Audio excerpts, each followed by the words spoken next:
everybody, Aaron J. Anderson here. I'm going to be doing a series on the Panasonic G9. I'm going to be going over camera settings, what to do, what not to do, what's wrong with the camera, the best things about the camera, tips, tricks, all those things, how to get proper skin tone. We're also and exposures and using all the different features that I think stand out that need to be discussed. If you don't have this specific camera, you might want to follow it along anyways, because there's a lot of things, like a lot of settings in this camera that's the same with a lot of Panasonic cameras, so you may learn something if you don't know something like, for instance, how to expose for skin tones in video mode, let's say. You know, I'll be doing a video like that. Please like the video and subscribe and hit that little bell icon so that when I have another video come up, you can be notified and watch that. The one thing that I really like about this camera is it's really the best camera I ever had. It has almost everything I ever wanted in the camera.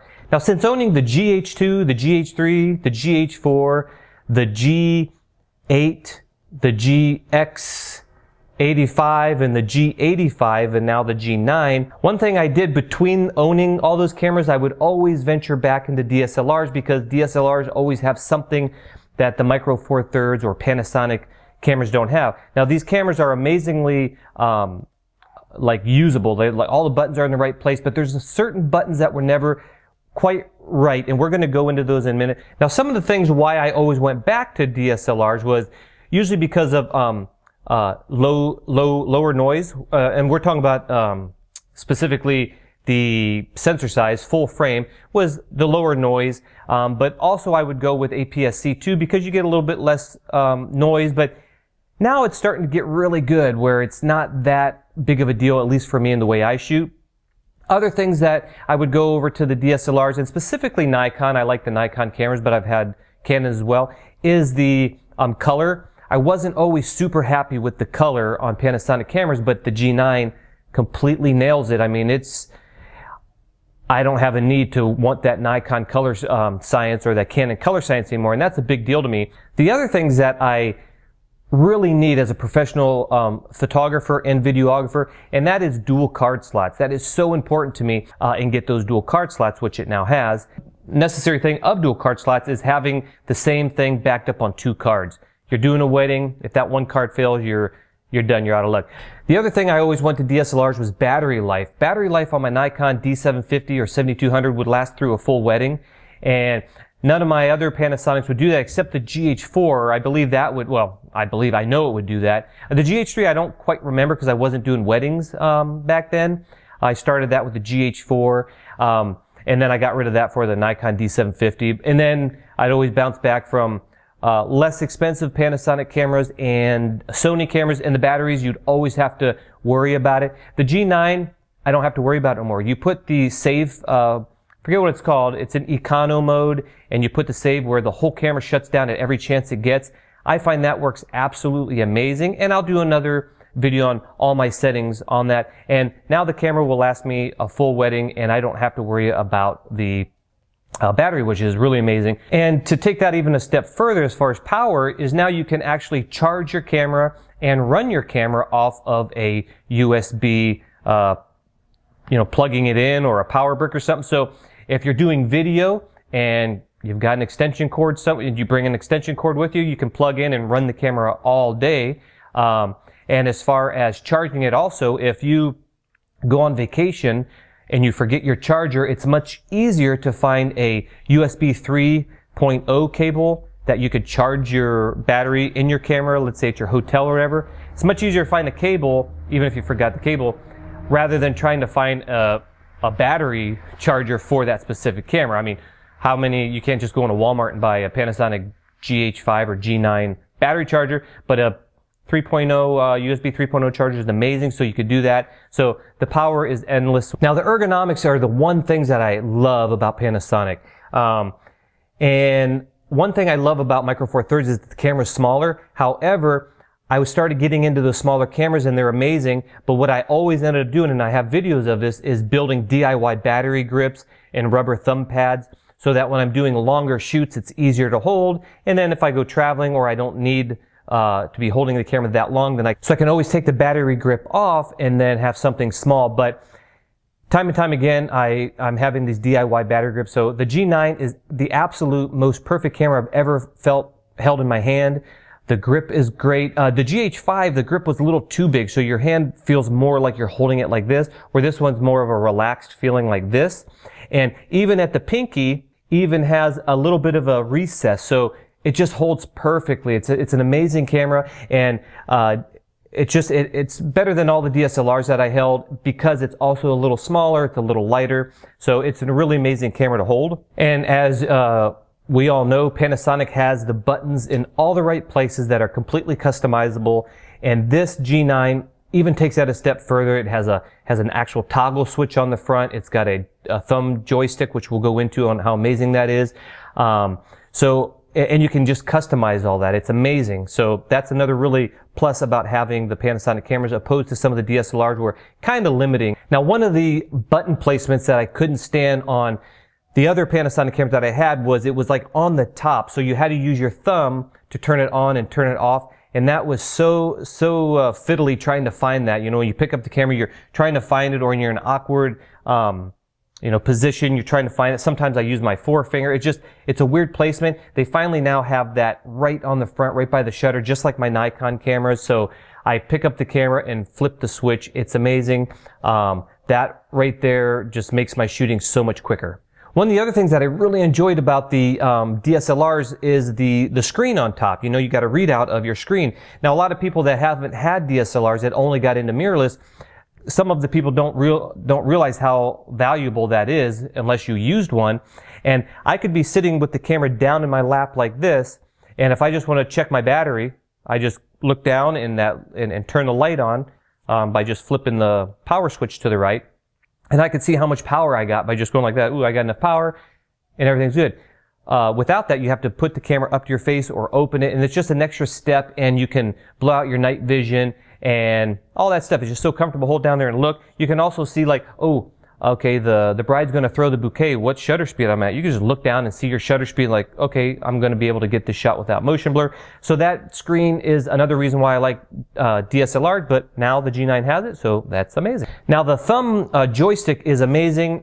I didn't know how much I would like this actually, but you can, on these cameras, it has a touchscreen, so you can move the focus point, but if you just want to keep it like a DSLR where you're shooting and you don't want to be touching that, you can easily move your thumb and the joystick to where you want to place that point. That's cool. The other cool thing is, if let's say you're shooting through some trees at a bird within the branches, and your single point focusing box is too big and it's picking up branches and all that, you can just flick the thumb joystick in any direction, and it's going to allow you to make that box smaller or larger by rolling the wheel. So if you're there and you're trying to focus on a bird, the box too big, just flick the thumb switch, it highlights in yellow, and then make that box smaller, and now you can get through the trees at the little bird or whatever scenario it is. So it's like super quick, it's super amazing. You don't have to add that to another function button or anything. It's just right there.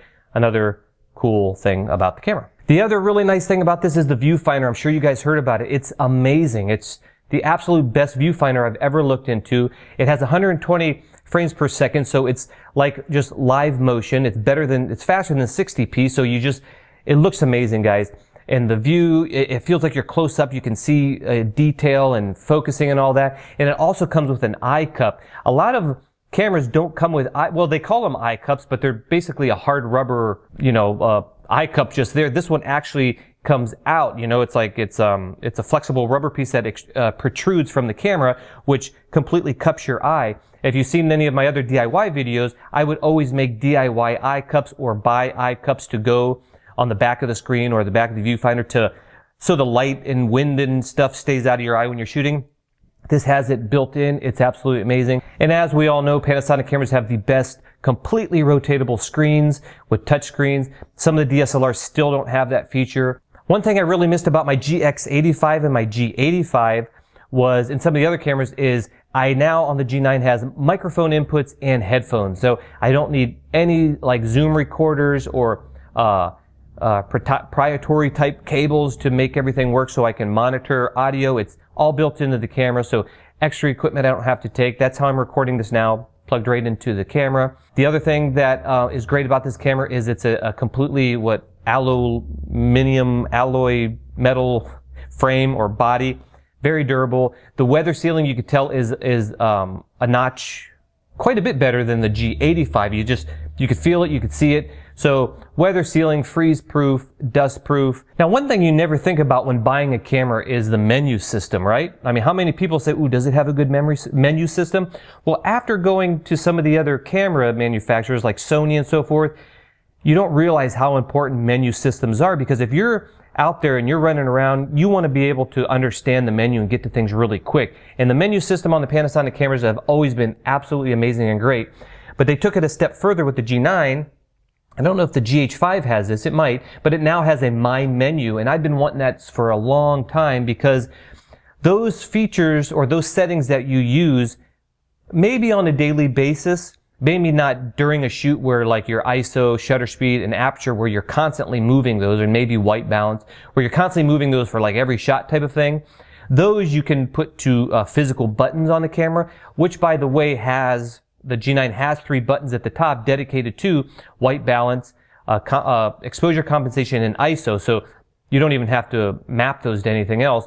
But what you can do with My Menu is you can put things that you don't always use. Like when I'm doing this video, the camera kept shutting down because I had it in the Econo battery save mode. Well, I didn't want to do that here because it kept shutting down on me while I'm setting this up. So I have that in My Menu. And I also have My Menu set up to where I click OK, it opens My Menu, and there's all those settings that you don't get to all the time, but are there because there's tons of menus you just never go to. So the My Menu, that makes this camera that much better in, getting your settings on the fly. And as far as not going toward DSLRs and why I kept coming back to mirrorless cameras and Panasonic in general, because I like their cameras, they feel great, is mirrorless cameras are what you see is what you get. You put zebras on there, you can dial things in, you know if it's blowing out right away before you even take the photo. So getting shots, you can get so many more shots in a small amount of time because you don't have to constantly take a photo and chimp and look at all that. You just put it up to your eye or look at the screen and dial in your settings and boom, you're done. The only thing you might want to chimp on is if someone has their eyes closed or focus. But as far as exposure concerned, what you see is what you get.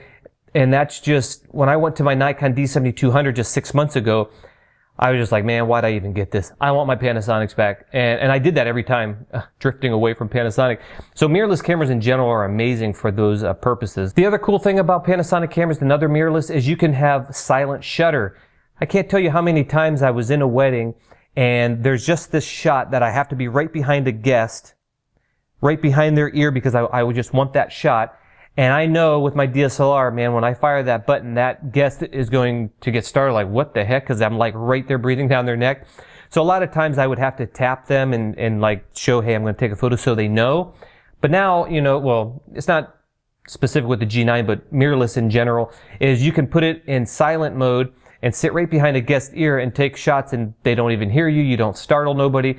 So it's quite amazing. And you can just turn it back if you want regular shutter for the rest of the wedding or whatever. So really amazing silent shutter. Why I don't need a DSLR also is for photography is we now get 20 frames per second with no blackout with electronic shutter, which rolling shutter is so minimal that you don't even notice it anymore. If you don't need autofocus, you can shoot in 60p, 60 frames per second. That means if you have like a ballerina coming in and jumping up and doing something really cool, you can shoot that in 60p and you don't need autofocus because you have them stand right where they're going to end, focus on them, and then they do their thing, and because the camera and they are not changing distance from one another, they'll stay in focus, and you get 60 frames per second, 20 frames per second with autofocus, and what I think it is 12 frames per second with the regular mechanical shutter. So again, don't need a DSLR for that. 20.3 megapixels.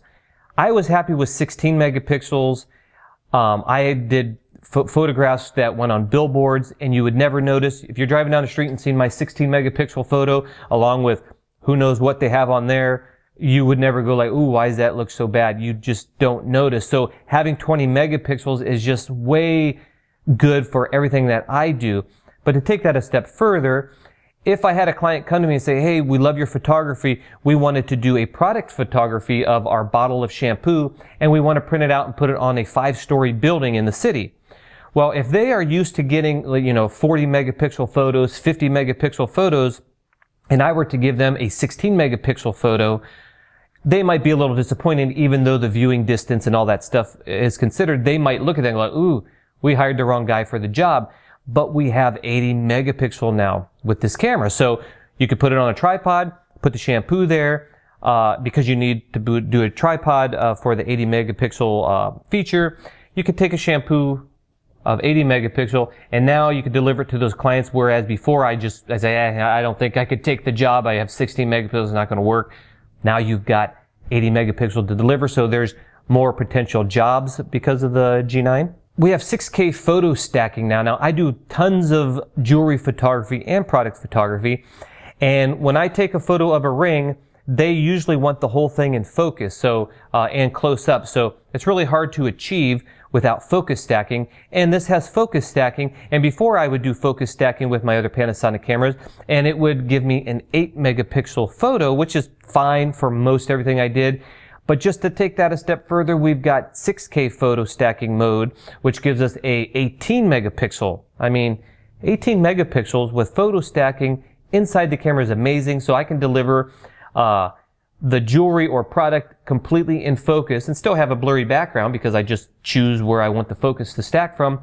And it's 18 megapixels. So I don't feel like I'm, being pushed out with someone that has like a Canon camera with a 20 megapixel camera doing all their focus stacking. And the last thing I want to go over, and there's so many features that it takes really long to go through it, but these are just things that I'm thinking about, and that is image stabilization. 6.5 stops of image stabilization. That is incredible.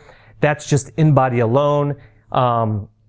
Stay tuned to these series because I'm going to do some tests with my gimbal, with and without it and all that stuff, and we're going to see how that works out, but it's going to be amazing. So that's about it. I try to do this as quick as possible. Subscribe, leave some comments, and stay tuned for more parts or episodes or whatever you want to call them. Talk to you later, guys. Bye.